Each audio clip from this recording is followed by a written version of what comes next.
We did it. We did it. Yes. At the very same time as our last podcast went out, Henry Kissinger died. Now, I don't want to say that we killed hhim, because I think that would be... Yeah, but if anybody asked me on the street, like, did you kill Henry Kissinger? Yeah, we won't deny it. We can neither confirm nor deny that we were a part of Henry Kissinger. And of course, while it's sad when any human being dies, it was actually hilarious and wonderful that this particular human being died. Because he was involved in several war crimes. Yeah. It should be the question if he's fucking a human being. I mean, that's a bit anti-Semitic. Hey, no, no. The closest. Next thing you'll be telling me he drinks baby's blood, does he? Yeah. The only thing I'll say that's close to that, when it comes to Kissinger, as I was telling you, I've been re-listening to the Behind the Bastards / The Doll, because they were part of the episodes about Kissinger in celebration, right? And where they talk about his early life, that he was being attacked by Nazis as a child, young man. He was beaten up on a regular basis. It's the only time in my life I ever thought, man, I kind of wish the Nazis fucking did it. You know what I mean? Why did they could have fucking killed him? I was briefly on the side of the Nazis. Yes, that's what I'm saying. I was, I kind of wanted them to commit a hate crime at that point. I'm sorry. Well, I'm sure everybody's seen the quote now, but Henry Kissinger is on record as saying, if it wasn't for an accident of birth, he said, I would be anti-Semitic. Yes. So, amongst other horrible fucking racist, terrible fucking things. So remember, so nothing to do with us, though. I mean, our show just happened to go out in the very same hour that Henry Kissinger died, and it's not. I mean, we're not going to make a big deal about it. We're certainly not going to open a whole show just by pushing this agenda. That's not something we would do. No, not at all. To revel in the glory of celebrating. At all. So yeah, we killed him. How about that? Yeah, I didn't call off work all week and sit around and just lounge and bask in the glow of the demise of a fucking warmonger. Did not do that. No. Yeah. So we got you one Christmas present. Yes. And now.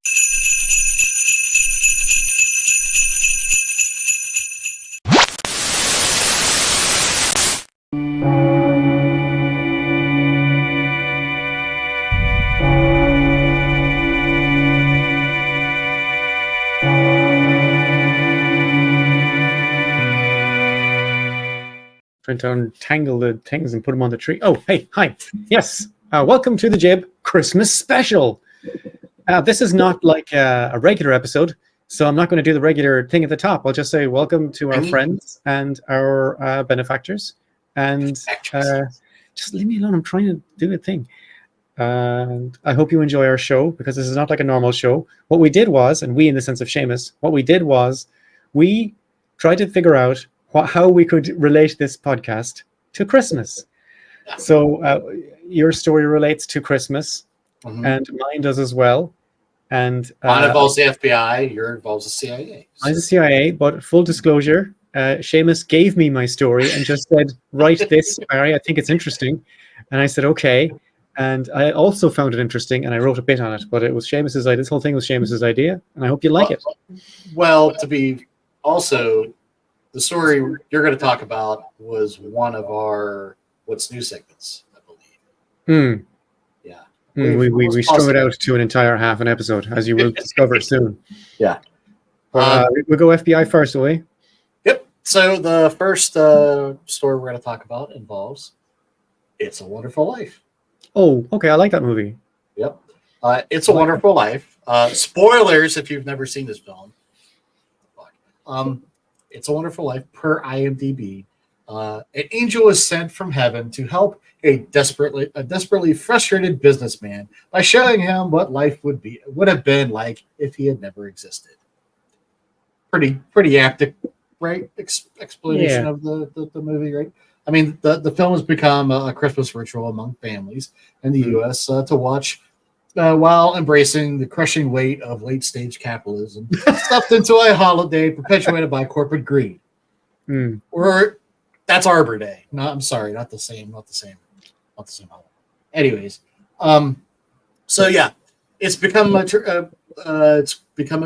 It used to be actually the movie didn't do that great in the theaters. It was only whenever it started airing on television that it started becoming a big kind of sensation and kind of picked up again, and it became a big holiday hit because less than 1/10 of the film is actually during Christmas. But hey, it's a Christmas show. That's the old Die Hard debate, isn't it? Yeah. Is it a Christmas movie or is it a movie Die Hard? Die Hard actually was in Christmas. It was around. Yeah, Christmas. but is it a Christmas movie or is it just a movie with Christmas in it? Die Hard?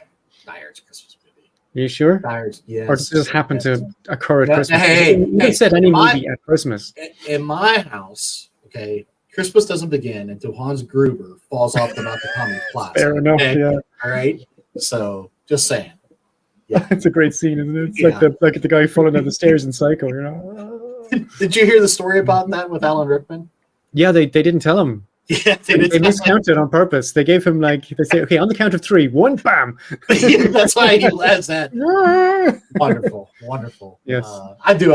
Poor Alan Rickman. I love that man. In the Psycho thing where a guy goes down the stairs, everybody told Alfred Hitchcock, "You realize that looks really fake, right? That looks like ridiculous and fake." He says, "Yeah, I know. That's why I did it." Right. You think I don't know? I mean, I'm Alfred Hitchcock. Who the fuck are you? So, around the time of this film's release, 1947, the House of Committee on Un-American Activities hearing. Hey, we talked about them sort of briefly. And this episode's kind of lead up to another series that we'll be doing eventually. I'm sure you'll kind of see that coming.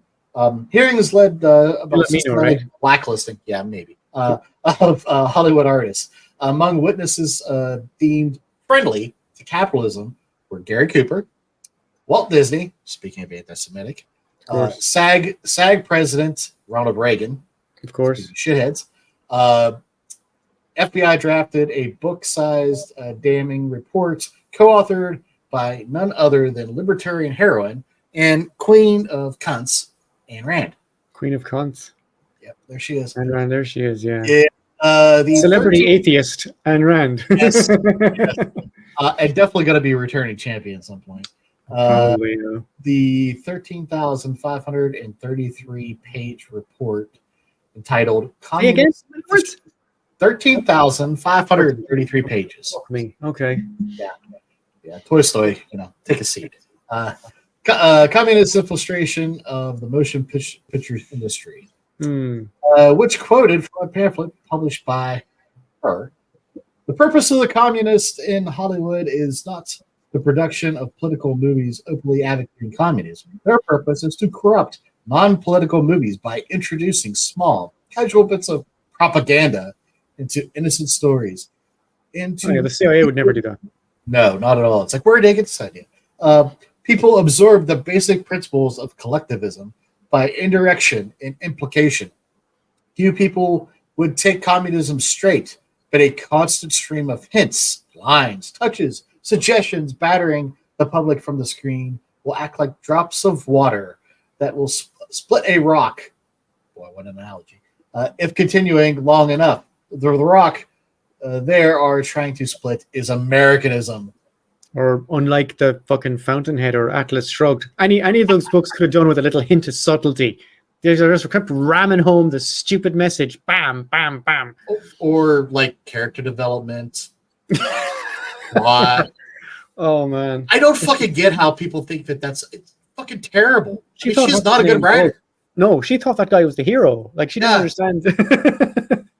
Neil Peart, I love you. What did you see in her? I don't understand. It's like somebody said about, what was it about? So I forget who they said. It was about Boris Johnson, I think, that they watched Jaws and they thought that the hero was the mayor.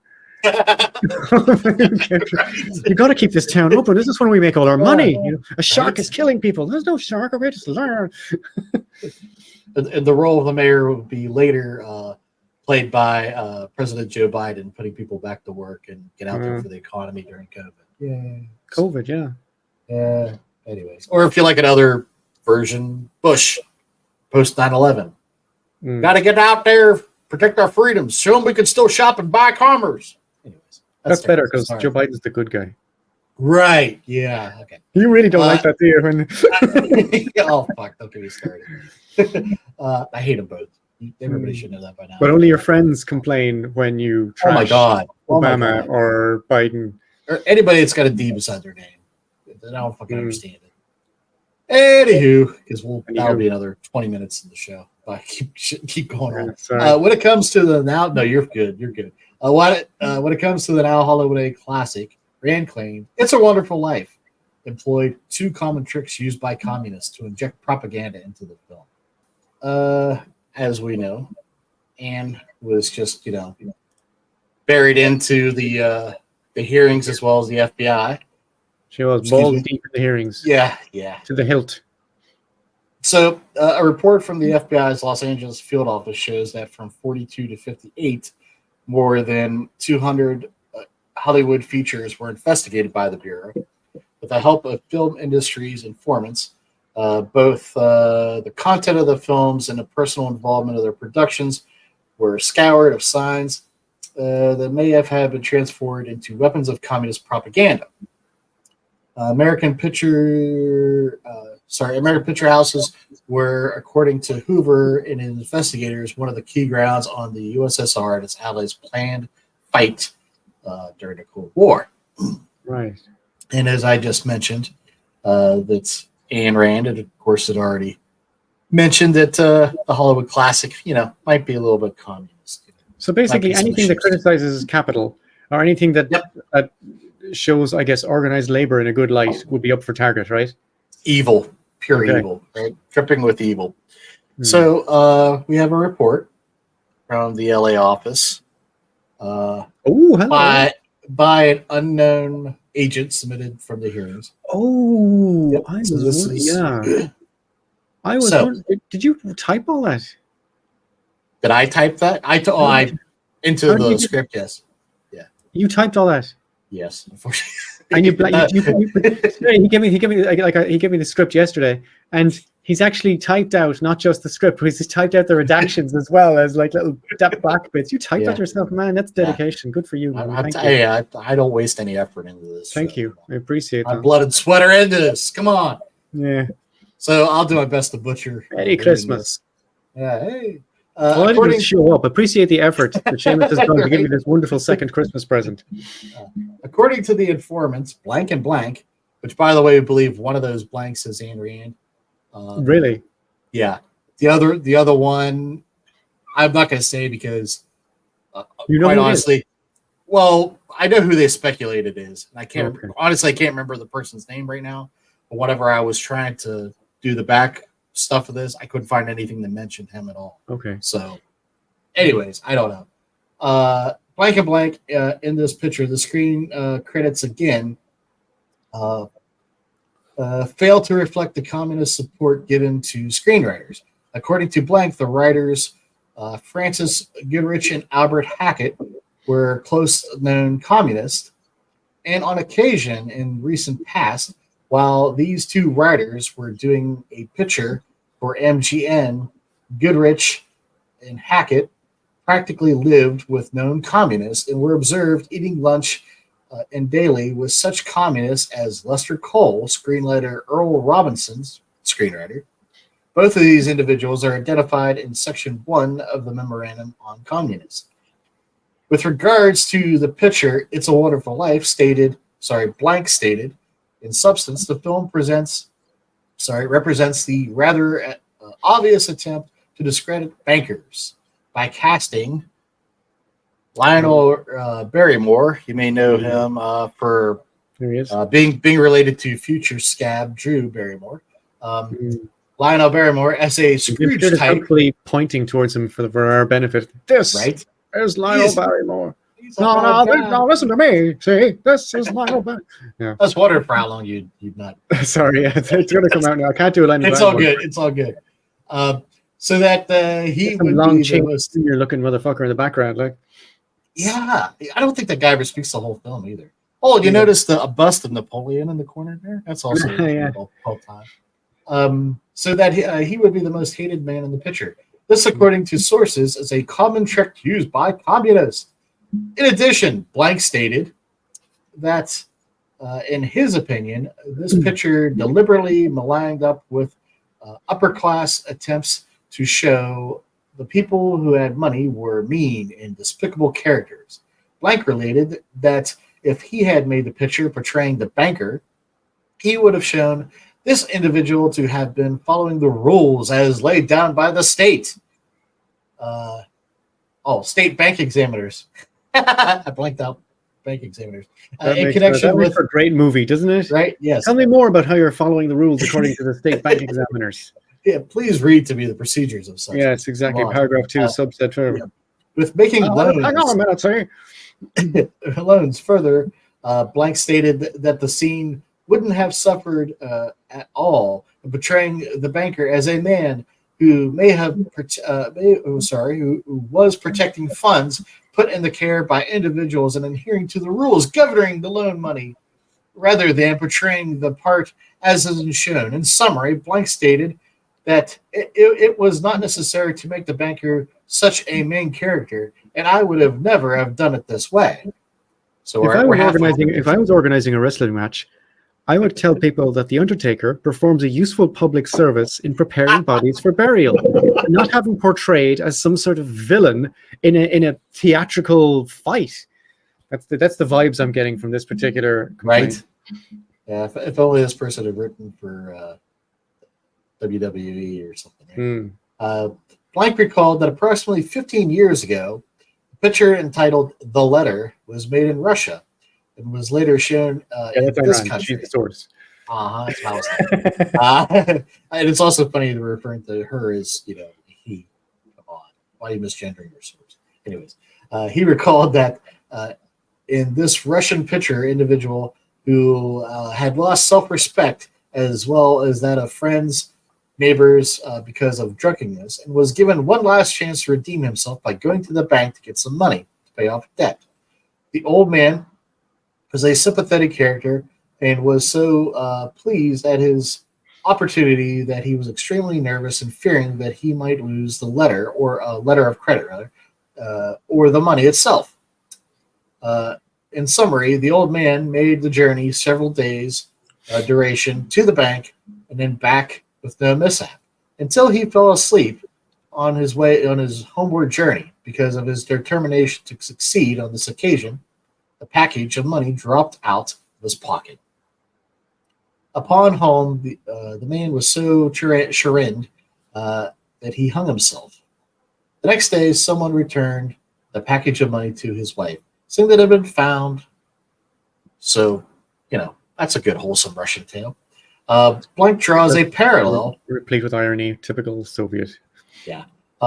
Blank draws a parallel of this scene in the picture previously discussed, which is a Somewhere for Life, showing that Thomas Mitchell, who played the part of the man losing the money, which would be Uncle Bailey. Okay. What the hell is his first name? We can't remember. I don't know. It's George's. His name's George, right? Yeah, George Bailey's uncle. Thomas. No, it's not Uncle Thomas. I'll be honest, I just invented that. Just threw that out there. Okay. Loses his money in Capra's picture, suffering the same consequences as the man in Russia, and that of the picture was too old and man to get out to make his money to pay off his debt in the banker. So basically, they're just saying that it's a similar. Yeah, it's a similar narrative, but of course, they use this instead to put it on the fault of the bank. I mean, I've seen this movie a number of times, and I don't think they're castigating the banking system. Oh, like George does a spirited defense of the banking system at the end. He says, "Well, I can't give you your money. It's in George's house, and your money's in Tom's house." And that, right? He's trying to explain how the banking system works, how everybody's loans are tied up in other people's deposits, and I can't give you all your deposits because I just don't have that money. Right. But he's not saying it's a bad system. He's saying this is how it works. All you all need to calm down. This is not Argentina in the 90s. I cannot give you all your money. Yeah, and the only thing that I thought would be kind of close to there probably is obviously some subtle tease that you can make your own connection. Yeah. They're not really saying the banking system's wrong. They're saying this particular guy is doing it wrong. He's being unkind to people for no reason. Yes. He could make a load of money off people if he just calmed his shit out. The only thing that I thought, and I only really thought about this after I put this together, was in the film, whenever George, has his existential crisis, and he sees what Yeah. the world would be without him. Instead of Bedford Falls, it's Pottersville.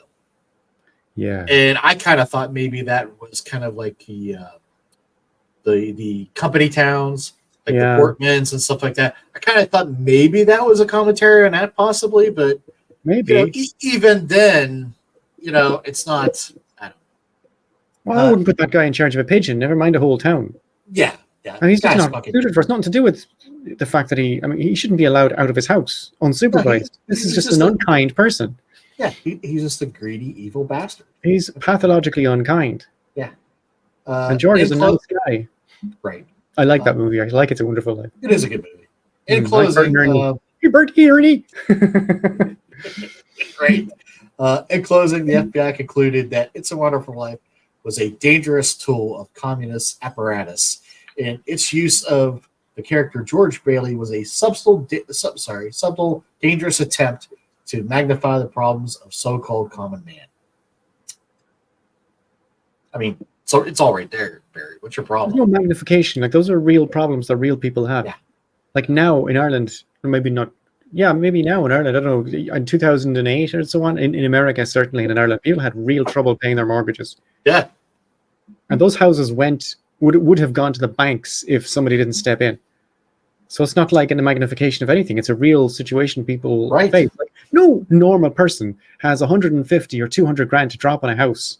So you have to go and say, look, you give me 200 grand and I'll give you 20 grand for the next 15 years.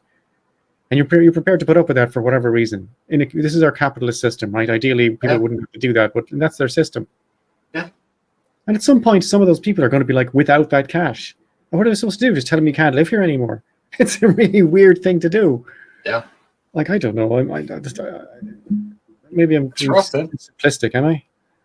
No, I mean, it's rough. And, this film does, though, kind of point out the problems of what happens with the common man. But why is that a horrible thing?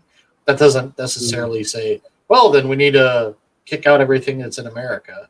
I mean, you might say that. You might say, hey, yeah, fuck this. We need to be, more socialist or communist or a third, unknown option, or a more of a mixed economy than we have in America. I mean, you could make those arguments, but I mean, I think people should have things they need. Yeah. People should have the things they need without having to worry about it. And then they should worry about other things, like things they need, like water, right? Your water supply should be free, right? It's not good. It doesn't, right? And air, of course, is free anyway until they find a way to monetize it, right? Yeah. So like a tax. Right? But the things you need, and a very basic level of like food, maybe, like nothing fancy, just a very basic subsistence level of food should be free. And then if you want to get fancy after that, if you want to have beef instead of lentils or whatever, then that's up to you. Get a job, right? That's what I think. Now, that's not what I think. There is not communism. No, it's not a direct correlation from anything from this movie either. Yeah, fair enough. Yeah, so, yeah. But Ayn Rand thought it did. Yeah, and probably Hoover's friends thought it did. yeah, fair. So now, when you look at the faces of this film, right, the two that come to mind are obviously Jimmy Stewart and Frank Capra. He's looking particularly camp in that photo. Yep. Of course, Jimmy, of course, being the lead actor. Is that Frank Capra? Yeah. Yep. Oh wow, I've never seen him before. That's him. Why is his hat hovering slightly over his head? Because it's not on his head. I think it's perched on the. That's not as funny though, is it? To recall, yeah, I see. I just saw the picture. I was like, come on. Yep. So of course, Jimmy Stewart plays George Bailey. And now, you look at the director. Home Sweet Home sign. You'll see it's in a pentagram, the sign of Satan. It's Procter & Gamble all over again. Sign of the Satan. Yeah. And it is true that they both worked on a populist film or other populist films involving Little Man versus the System kind of thing, features. Okay. Most notably, the 1939 Mr. Smith Goes to Washington. Which I left out. It's because that was filmed during the war, that there was a little bit of pushback too about whether or not that should have been released. Well, that's not communist. But it is anti-establishment.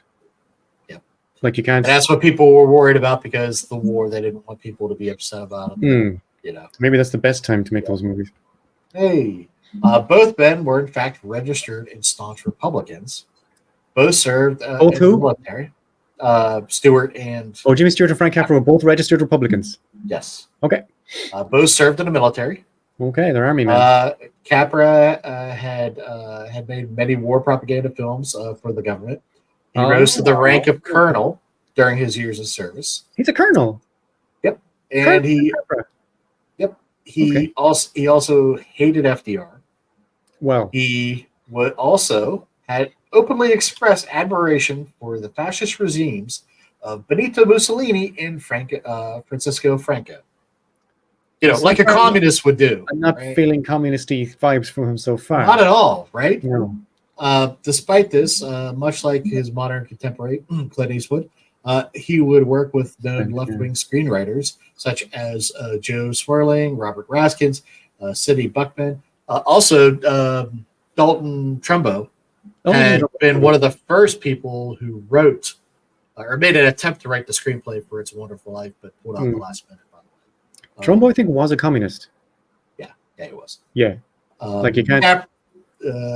Capra, though, would also work to preserve and maintain his credibility by distancing himself from the proclivities of his collaborators by serving as an informant to the FBI. Collaborators. On his left-leaning peers.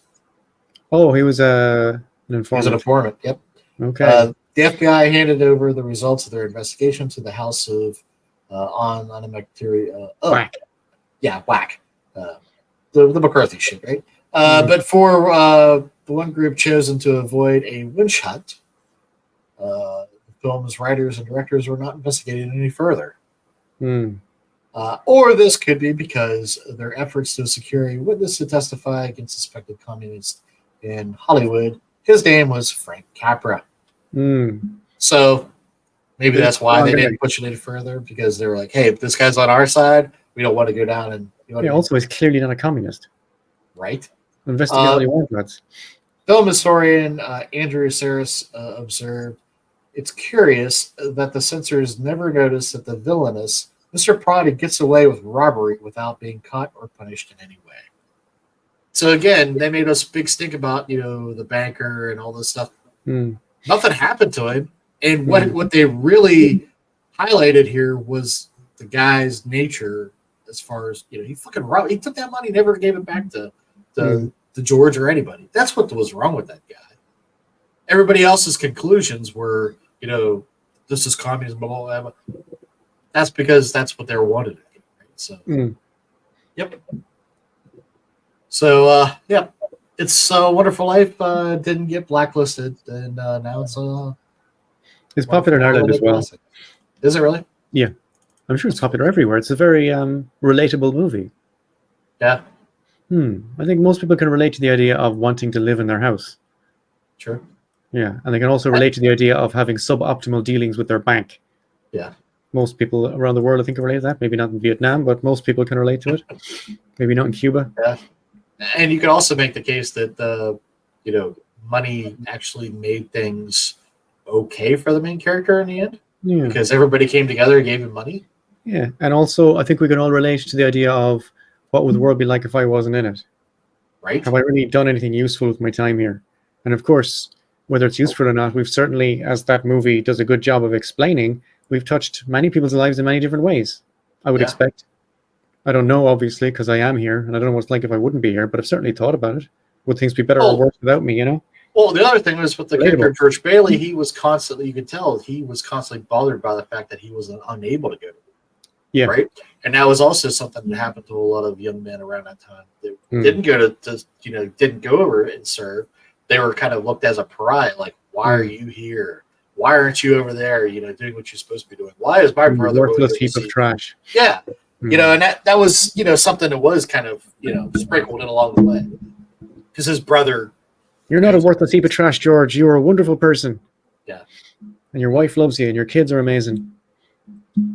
Yeah, of course, it took, existential crisis for him to figure it out. It did. It took an angel visiting him. Yeah. Some of us don't get the angel. We just have to work it out using our heads. Yep.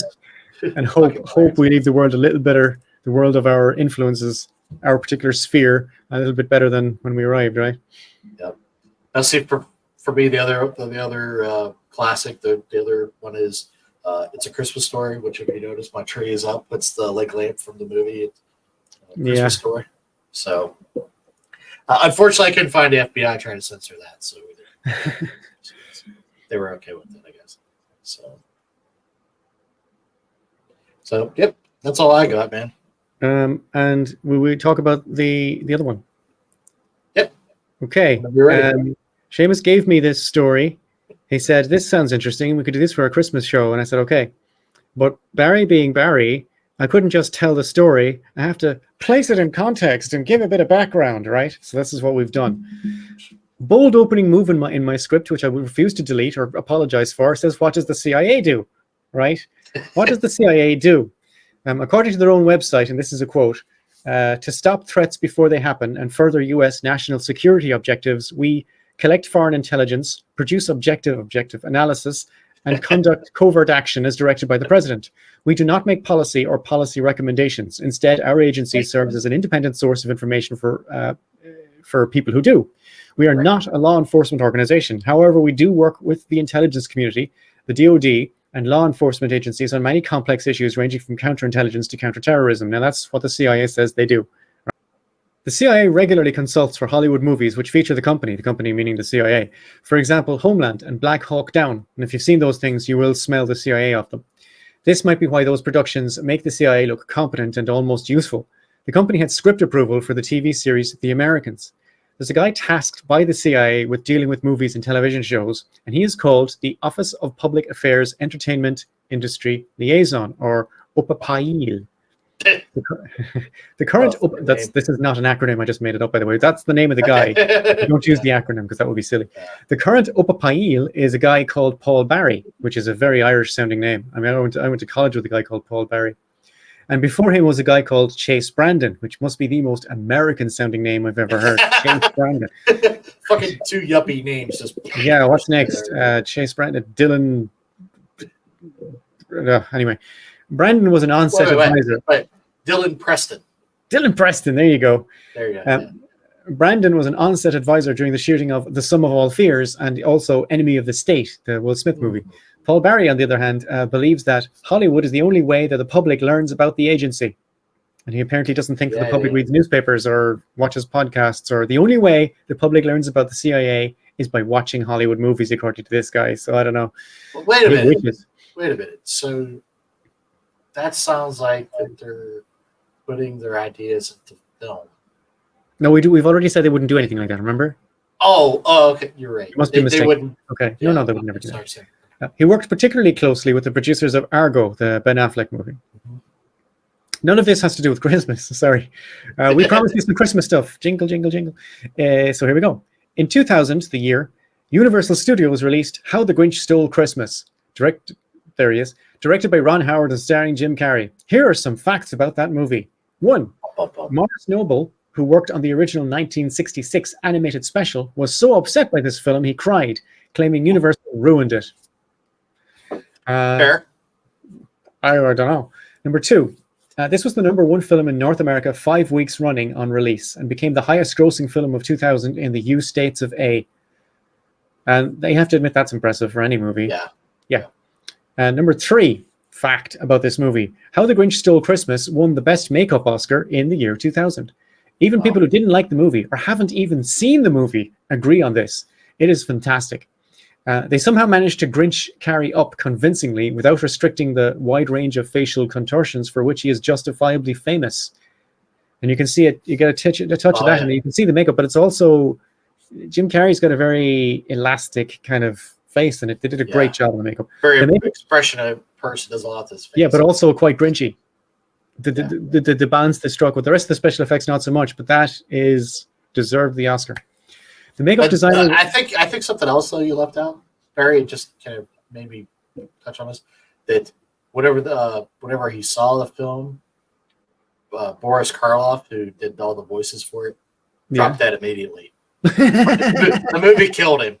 Although I think he died 6 years before that, so it's probably not. Okay, so it wasn't like the very hour it was broadcast he died. It wasn't a case of that, no. No, not like the okay. Not like some people. Not like yeah, okay. The makeup designer was Rick Baker, who was a bunch of Oscars for his work, including the makeup on Men in Black and An American Werewolf in London, which, if you've seen it, is something of a makeup triumph. Yes. He also worked on Fucking Star Wars awesome. and The Exorcist and Tropic Thunder, which the makeup for which he did that. He was involved in that. So we're just gonna okay. Well, he didn't get an Oscar for that, so that's okay. No, he's going. What do you mean, you people? Anyway, it took some experimentation before they settled on a suit for this part here, which is made of yak hair dyed green and attached to a spandex suit for the body. The makeup took 2.5 hours to put on every day and an hour to take off every night, right? 2.5 hours to put on every day and an hour to take off every night, which is a long time to just suit up for a job, right? Any job. Carrie said it was like being buried alive, which is not cool, right? Eventually, the claustrophobia and the constantly itchy yak hair and the yellow and red contacts scratching his eyeballs got to him. I couldn't see, I couldn't breathe, I couldn't scratch myself. The physical restraints were unbelievable. It was like having a refrigerator strapped to your back, said Carrie. Now, his response was, at the time, he got angry, which is an entirely natural response. The makeup artist, Kazuhiro, which is his Anglified name, his Japanese name is slightly less pronounceable. Kazuhiro said, on set, Carrie was really mean to everybody. And at the beginning of production, they couldn't finish. After 2 weeks, we only had 3 days worth of shooting because suddenly he would just disappear. And when he came back, everything was ripped apart. We couldn't shoot anything. Now, at one point, he kicked a hole in the wall of his trailer. He was angry the whole time. Hiro had had enough and walked off the set and straight into a psychotherapist's office. Wow. Yeah. And this is not congruent with the Jim Carrey I know, by the way, but I believe all this. He was married to Jenny McCarthy. I mean, what do you expect? You know, I mean, I'd be a fucking basket case too if you had to live with her. Come on. It was the makeup. Sure, enter Brian Grazer, the producer of How the Grinch Stole Christmas. Grazer won an Oscar too for A Beautiful Mind, and he worked on movies like Splash and Apollo 13. He had an idea. One of the CIA people I talked to years before specialized in training US agents to survive torture if they were captured. We had an actor being held prisoner by his costume. He was being tortured by his makeup, which is true. Grazer's CIA contact spent a weekend with Carrie, training him in distraction techniques and how to endure discomfort and unpleasantness. If you're freaking out and spiraling downward, turn the television on, change a pattern, or have someone you know come up and smack you in the head, punch yourself in the leg, or smoke. Smoke as much as you possibly can, Carrie said when he was talking about it on the Graham Norton show. Carrie adopted these techniques, smoking What almost was he smoking, though? I guess regular cigarettes. I don't know. Sure. Okay. Well, we've seen his performance, so it was probably cocaine. He adopted these techniques, smoking cocaine almost constantly, using one of those Hunter Thompson holders to make sure the yak hair didn't catch fire. He also ate a lot, anything at all to distract you. And apparently, during the shoot, he used to punch himself in the leg all the time, just to distract his physiology. That works too, by the way, for lots of things. Punch yourself or slap yourself. Yep. Honestly, I've had it a lot of times, you know, where you've been working so many hours and you're trying to concentrate. You don't want to fall asleep. You gotta, Or if you have a headache or a toothache or something, just like if you have a very sore arm or something, just slap somewhere near it like that, like a tattoo. Like you see, you got a tattoo, and it takes a while to heal. If it's very sore, just slap some other part of your arm, and your brain gets confused. Where's the pain coming from? And it kind of helps take the pain off the rest of it. So all that works. So yeah, he also ate a lot. However, at no point, according to Ron Howard, did Carrie request that the suit or makeup be toned down or adjusted. Carrie knew the makeup was fantastic, and once he was actually acting in front of the camera, his discomfort was irrelevant. It didn't register with him at all. All these problems only arose in the long periods of prep and downtime movies always have. Once Carrie calmed down a bit, his makeup artist returned, and the movie was allowed to continue. By the end of filming, Carrie said he had learned patience, which I guess is how he evolved into the fairly zen character we know today. And by the end, you could literally hit me in the face with a baseball bat, and I would have gone, "Good morning, nice to see you." So I guess a weekend spent with the CIA agent did great things for Jim Carrey, turned him into a Buddhist. Kind of disappointed because I wanted the CIA to just stick to being CIA. Yeah. Well, in our last show, we were talking about Lau, and Lau spent a about 10 years with the CIA, and they did not. I mean, they started off Buddhist, and they ended Buddhist, but they did not benefit anything at all from that No, not at all. interaction. No, and they're still paying the price in the lives of their people. But Jim Carrey is a better person today, I would say, a better person and better able to handle the vicissitudes and the slings and arrows. I think he's also divorced from Jenny. You think it's you still? You really think it's Jenny McCarthy did that to him, made him go mad? I don't know. I mean, I know she's an anti-vaxxer. Yeah, she's also just. Well, she wasn't always like that, was she?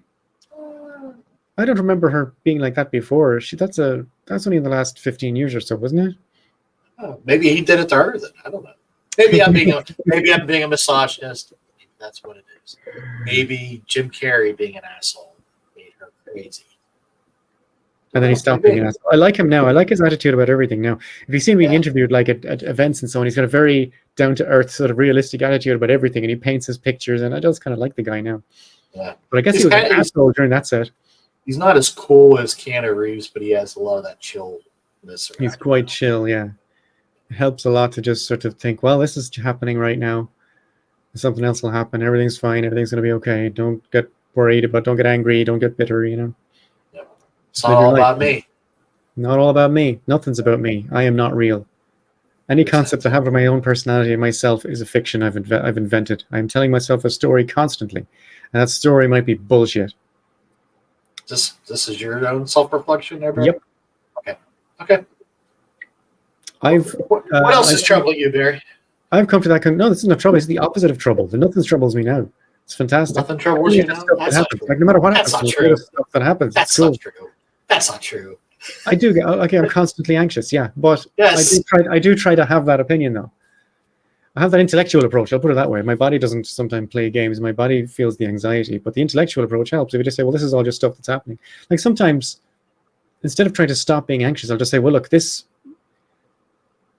time of being anxious is just a part of the cost of what I want to do. So I don't like talking to people or being around people. So if I have to go to the supermarket, I'll just say, well, look, I'm going to go to the supermarket and I am going to feel anxious. So instead of trying to stop myself from feeling anxious, I'll just say, look, that's just part of it. Just feel anxious. Just be anxious. And that's part of it. And eventually you will be out of the supermarket with the shopping in your hand and then everything will be okay. So that's different to saying, oh, no, what am I going to do? I'll have to reduce my anxiety. No, fuck that, man. Just let it go. It's fine. Just be anxious. It's okay. I think you have a lot of common when it comes to things. Do you not like being around people either? No, I do not. But do you feel it like do you feel it like an anxiety? Oh, okay, yeah. I get anxious. It's at times when I'm in this situation, but leading up to it especially. Like if I know I have to go to the store and have to deal with a lot of, there's gonna be crowds, there's gonna be waiting, blah blah. I get seriously anxious, like bothered going into it. Sometimes though, like it fades away. But then it'll creep back in while I'm there. So at some point, it always happens, and I just force myself to chill the fuck out. So I was in a bar once, and I had some sort of shutdown where I just couldn't communicate. There was a lot of people around, and they were shouting, and there was a lot of people happening, and I had to sit where I was, and I left. I went outside for a while, and then I had to come back in again, and I went outside again, and I just couldn't. And I just sat there and I couldn't talk to anybody or do anything. And eventually it stopped. But it took me a day or two to get over that. So I don't know if you'd call that autism or something, but it's no, I don't go to bars. Like, sometimes I'm okay with bars. It depends upon the bar. Well, I don't drink. So. Yeah. I mean, it also depends upon what the situation is, as in like, like if you're going to a bar and it's going to be revolving around a game, a sporting event, that's a little bit different because everybody's going to be focused on that event. So there's a little bit of camaraderie. Oh, so it's not the same. The expectations are different. Well, I don't mind going to a wedding because usually if I go to a wedding, the people, if they invite me, they put me on the kids' table because they know me. And I can handle kids. I don't mind kids. Kids are great because kids just tell you whatever they think. So you don't have to worry what's going to happen. They'll tell you, you have a big nose or something, A kid will just say that to you straight out. And that's cool. Right? I can deal with all that. I usually end up at the table where the band or people like that are at. Well, of course, you're a musician. So, but I don't play it like they just stick me there usually. So He'll like these people. They're musicians too. Sometimes that works, sometimes that not, because musicians can be assholes. just in case you didn't know. So. I'm reminded of the Dick Cavett interview with George Harrison, where he says something like, "As a musician," and George Harrison says, "I just stop you there. I'm not a musician. You have heard me play. I'm not a musician. I'm a songwriter." Okay, this is okay. And I guess there's a fucking difference. love George. Oh yeah, yeah. All his songs are in G. Did you notice that they're all in the same key? Yeah, every single one of them. right. Because he's not a musician, he can't play. He's just a songwriter. Oh, he likes tiddling, tiddling. But he can't. He's not like Eric Clapton. No, but he's pretty fucking good, and he also he's not a guitarist. Like he's not a good guitarist. He's just like. Good. I disagree. He is a very good guitar player, very underrated. I'm not saying I don't like him. I like him a lot. I mean, yes, it's unfair to compare him as far as like his lead work to an Eric Clapton. Obviously, he would even say that if you know. But he could play the sitar like nobody's. Well, yeah, that's fair enough. Yeah, that's so, a typical instrument. Yeah, so he is an accomplished musician. Yeah. Okay, yeah, I overstated. Yeah, that's on me. Sorry. Well, that's okay.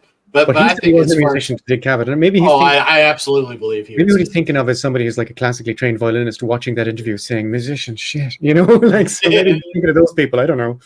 Yeah, but like as far as the Beatles go, he is by far my favorite Beatle, just because as a person. I mean, out of all those guys, I would fucking love to sit down and have a beer with him, and just hang out. The other three, you don't like Ringo? Not so much. I have nothing against Ringo. I just think George is a far for you. Yeah. But he did help us get Joe Walsh, right? So speaking of good things. Well, Ringo, someone else would have sang Yellow Submarine and it wouldn't have been the same. Sure. Ringo's Paul McCartney's a bit of a dick. John had his moments of being too. I know he's a bit sanctimonious, but I like him. Yeah. He's got that cheap car salesman kind of thing sometimes. It just gets on my nerves.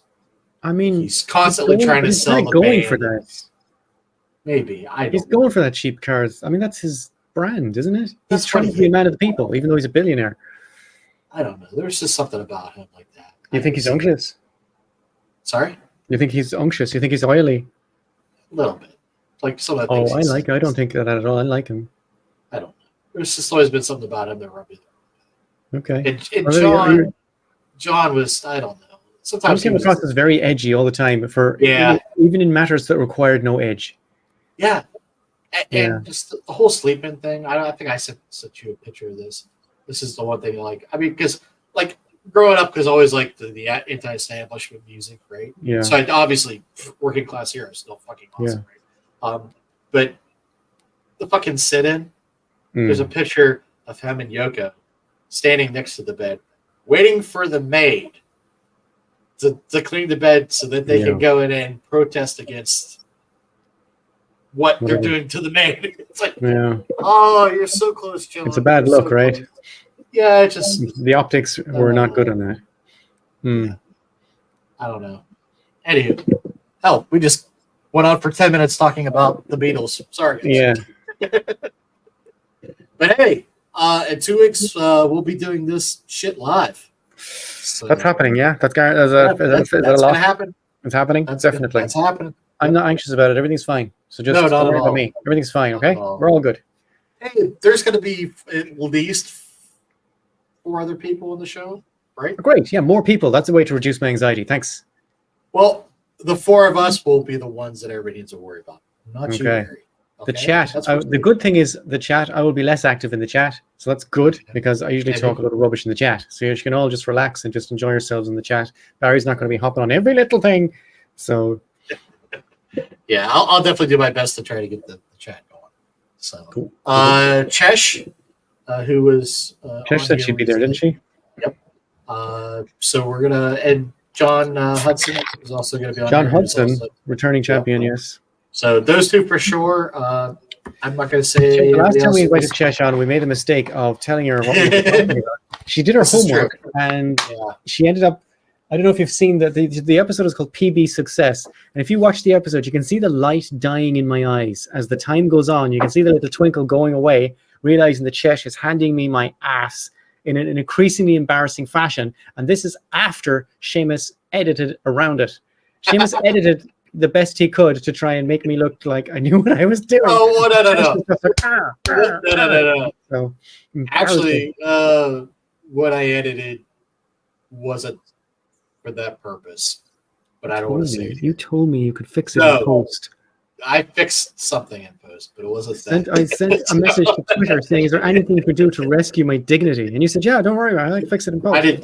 I did some editing, but it did. But okay, so you just told me to fix it in post. You saw the episode, Barry. Did you I not don't see the remember episode? recording it. Yeah, unfortunately, you're just focused on the chat. The point is, Chesh did her research, and she ended up knowing more about it than I did. And she kept saying things, adding detail to what I was saying, and I was move on to the next bit, and she was adding more detail. No, it's worse than that, Barry. Yeah, you forgot about this. It was. Like, she was saying things that I did research her, because I research everything, but she was saying things that I hadn't heard of, so I don't even know what her sources were. But it was. I mean, it's a good podcast, but you will see me dying inside throughout, realizing, and I can't do anything about it because she's basically doing a Barry, so I can't complain or mention it or anything. You just see me kind of slumping in my seat going, "Oh God, why did she absolutely did a Barry, because that was something that she used to do." Another show. Yes, I have a cachet, I have a niche, and the thing is, I research and I write the podcast scripts, and they're exactly the way I want them, and I think they're perfect the way they are. She outdid me at my own thing, and it's just not cool. Chesh. Oh, it was cool. Oh, it's cool. Yeah, for everybody except me. Yeah, fine. But the good news is we don't have an agenda for the live show. I don't think, do we? We do. Why? Don't tell Chesh about it. Okay, we won't say what it is. Okay, cool. Yeah, but it's a live show. December 27th. Oh, yeah, I know what the thing is. Yeah. But basically, there's no way she can make me look like an idiot. Well, no more than anyone else would. That's just more than usual. As opposed to the comprehensive spanking she gave me on PB Success. The show is called PB Success. It's about the CIA arranged coup in Guatemala in 1954. It's a great episode. It's a great topic. And if you like the idea of watching me have my ass handed to me, forcing me to eat my own ass over and over again, you can watch that show, because that's what Chesh does. Now you're making it sound very unappealing, Barry. It's making it sound very what? Unappealing. Unappealing. Like, that's a metaphor. You eat your own ass. She's forcing me to eat humble pie. What is there a better way to put it? Okay. Spoon feeding me my own warm diarrhea over and over again. Humble pie is fine, okay? It's not just a good band. Anyways, it's back to music. All right. Yeah. So yeah, December 27th, 6 p.m. Eastern. Kawaii Desu. 11 p.m. UK. Correct? Yes. Yeah. Thanks for joining us, and we will see you upon the special live episode. Wish me luck, because I will have anxiety. Bye, everybody.